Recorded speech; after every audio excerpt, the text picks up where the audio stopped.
আমাদের এখন গন্তব্য কাপ্তাই বাজারের দিকে। সেখানে নাকি একটি ফুয়েল পাম্প আছে। যেতে যেতে দেয়ালের উপরে এই কালারফুল ফুলগুলোর দিকে চোখ পড়ল। তেল যুদ্ধে নামার আগে কিছুটা রিল্যাক্স সময় কাটিয়ে নিলাম। আমাকে দোল খেতে দেখে রাফি ভাইয়েরও আর সহ্য হলো না। তিনিও দোল খেতে খেতে পরিবেশ দূষণে লিপ্ত হয়ে গেলেন। সকালবেলা লেকশোর রিসোর্টের চারিদিক ঘুরে আমাদের এখন প্রচণ্ড ক্ষুধা পেয়েছে।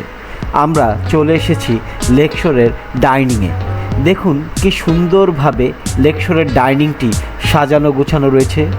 ডাইনিং থেকেই কাপ্তাইয়ের হ্রদটি স্পষ্ট দেখা যায়। আবহাওয়াটা যদি আরেকটু ভালো থাকতো, মেঘলা থাকতো, তাহলে কিন্তু এখান থেকে কাপ্তাই হ্রদটি দেখতে প্রচণ্ড ভালো লাগতো। অবশেষে বলতেই হয় লেকশোরের ডাইনিংটি খুব সুন্দরভাবেই গোছানো রয়েছে। আমরা আগের রাতেই তাদেরকে মেনু ঠিক করে দিয়েছিলাম। রুটি, ডিম ভাজি, প্রত্যেকের জন্য 2টি করে ডাল এবং আলুর ভাজি। দেখা যাক তাদের রান্না কেমন হয়েছে। প্রথমেই আমি রুটি নিয়ে নিলাম এবং তার সাথে আমার নির্ধারিত 2টি ডিম ভাজি নিয়ে নিয়েছি। প্রতিজন 2টি ডিম ভাজি। আমি অবশ্য তাদেরকে বলেছিলাম 1টি পোস্ট এবং 1টি ডিম ভাজি, কিন্তু তারা দুটোই ভাজি করেছে। এরপরে নিয়েছি আলু ভাজি। আলু ভাজিটা দেখতে মোটামুটি ভালোই লাগছিল। দেখা যাক তাদের আলু ভাজিটি কেমন হয়। তবে ডিম ভাজিগুলো আমার এক্সপেকটেশন লেভেলের থেকে বেশি ভাজি হয়ে গিয়েছিল। এবার নিলাম ডাল। ডালটা ছিল মাখা মাখা। দেখেই বোঝা যাচ্ছে ডালটার স্বাদ হবে সবচেয়ে ভালো, কারণ ডালের যে ডাবলিগুলো সেগুলো দেখেই বোঝা যাচ্ছে ওয়েল কুকড। প্রথমেই শুরু করলাম আলু ভাজি দিয়ে। আলু ভাজিটি মুখে দিয়ে কেমন যেন একটু লাগছিল, খুব একটা ভালো লাগছিল না। তারপরেই আমি চলে গেলাম ডালের দিকে। ডালটা ছিল প্রত্যাশিত লেভেলের চাইতেও ভালো, তাই পরপর 2বার ডাল দিয়ে টেস্ট করে নিলাম এবং আলু ভাজির টেস্টটি মুখ থেকে সরিয়ে নিলাম। এবার ডিম ভাজির পালা। আব তেরা ক্যা হোগা রে আন্ডা ফ্রাই, হা হা হা হা হা হা হা। ডিম ভাজিটা যদি আরেকটু সফট হতো তাহলে বেশি মজা হতো, কিন্তু এরা ডিমটা বেশি ভেজে ফেলেছিল। খেতে খেতে আমরা অনেক গল্প করছিলাম। বিশেষ করে আমাদের পরবর্তী প্ল্যান কী, কীভাবে তেল খুঁজে বের করব সেই প্ল্যানিংই করছিলাম।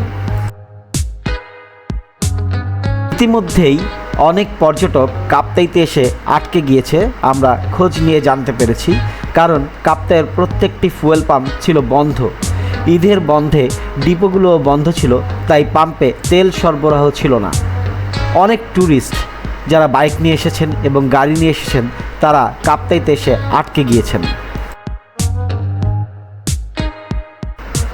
হাসান ভাই এবং হিমু ভাইও সকালের নাস্তা করছিলেন এবং আমরা 3জন মিলে প্ল্যানিং করছিলাম আমরা কিভাবে তেল বের করব। ইতিমধ্যেই রিসোর্টে যারা ছিল ম্যানেজমেন্টে তাদের সাথে আমরা কথা বলে কয়েক জায়গাতে খোঁজ লাগিয়েছি। অন্ততপক্ষে আমাদের প্রত্যেকের 10 লিটার করে তেল দরকার, কারণ এই তেলের সমস্যা কন্টিনিউ হতে থাকলে আমরা কাপ্তাই ট্যুর শেষ করে বান্দরবনে যেতে পারবো না এবং বান্দরবন থেকে ঢাকায় আসতে পারবো না। সো আমরা আপাতত সব জায়গায় খোঁজ খবর নিচ্ছিলাম যে 10 লিটার তেল হলেই আমরা ঢাকা ব্যাক করব।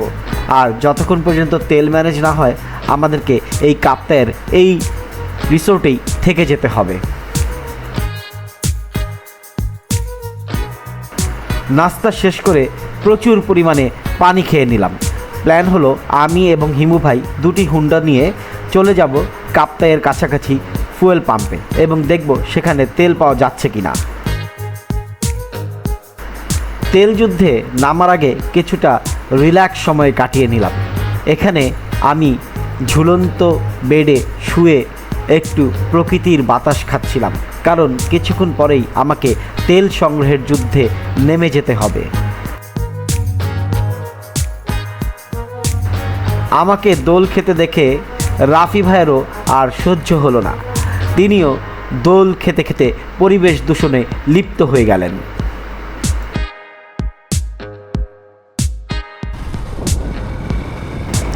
অবশেষে প্ল্যান অনুযায়ী আমরা দুজন দুটি বাইক নিয়ে তেলের সন্ধানে বের হয়ে গেলাম, আমি এবং হিমু ভাই। প্ল্যান হচ্ছে আমরা আগে গিয়ে তেলের সন্ধান করব, যদি তেলের সন্ধান পাই তাহলে ফোন দিলে রাফি ভাই এবং হাসান ভাই তাদের মোটরসাইকেল নিয়ে সেখানে এসে পড়বে রিফুয়েলিং করতে। দেখা যাক তেল পাই কিনা। আমাদের এখন গন্তব্য কাপ্তাই বাজারের দিকে। সেখানে নাকি একটি ফুয়েল পাম্প আছে। যেতে যেতে দেয়ালের উপরে এই কালারফুল ফুলগুলোর দিকে চোখ পড়ল। কি সুন্দরভাবে ফুটে রয়েছে এই কালারফুল ফুলগুলো, আর রাস্তাটাও ছিল খুবই দারুণ। গাছের ছায়া রাস্তাগুলোর উপরে পড়ছিল নিবিড় মমতায়।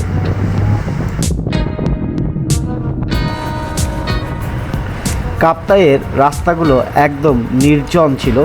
এখানে তেমন একটা গাড়ি ঘোড়ার প্রেশার ছিল না, হয়তোবা ম্যাক্সিমাম গাড়ি তেল সংকটের কারণে বন্ধ ছিল, এবং যারা পর্যটকরা এসেছে তারাও সম্ভবত তাদের ভেহিকেলগুলো নিয়ে বের হচ্ছিল না।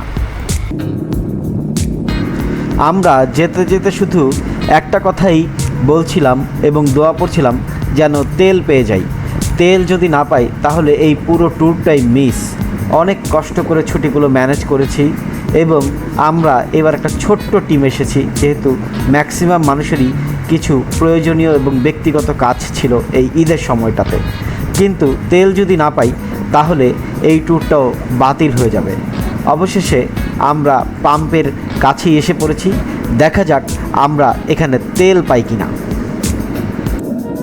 পাম্পটি বন্ধ ছিল, তেল সরবরাহ যেহেতু ব্যাহত হয়েছে তাই এই পাম্পেও আমরা তেল পেলাম না। পরবর্তীতে দুজন যুক্তি করলাম এখানে এক কাপ চা খেয়ে আমরা বড়ইছড়ি বাজারে যাব, কারণ বড়ইছড়ি বাজারে নাকি খোলা তেল বিক্রি হয়। আমরা চরম ভোগান্তিতে পড়েছি, কোথাও তেল নেই। আমরা এখন বাইক লক করে রেখেছি একটা দোকানে। তারপর আমরা বড়ইছড়ি যাচ্ছি, বড়ইছড়ি গিয়ে দেখতেছি তেল পাওয়া যায় কিনা। এখন আমরা সিএনজি দিছি, কারণ মোটরসাইকেলের এক ফোঁটা তেলও আমরা নষ্ট করতে চাচ্ছি না। আমরা বড়ইছড়ি গিয়ে তেল খোঁজার চেষ্টা করছি। বাইকটা কাপ্তাই বাজারে পার্কিং করে আমরা এখন সিএনজি করে বড়ইছড়ির দিকে যাচ্ছি। যাওয়ার পথে আমাদের চোখে পড়ল কর্ণফুলী নদী। পাহাড়ের উপর থেকে এই প্রবাহমান নদী কিন্তু প্রচণ্ড ভালো লাগছে দেখতে।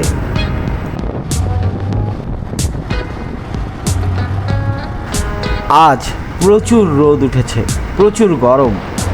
এই গরমের মধ্যে যদি রাস্তার দুপাশে গাছগুলো না থাকতো তাহলে মানুষের অনেক কষ্ট হতো, কিন্তু মানুষ এই প্রকৃতির উপকারটুকু বুঝে না। সবাই যত্রতত্র গাছ কেটে পরিবেশ দূষণ করছে।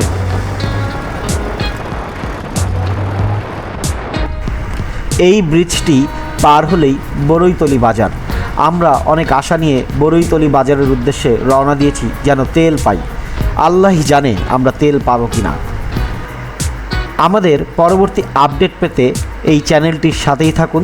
ততক্ষণ পর্যন্ত যে যেখানে আছেন সুস্থ থাকুন।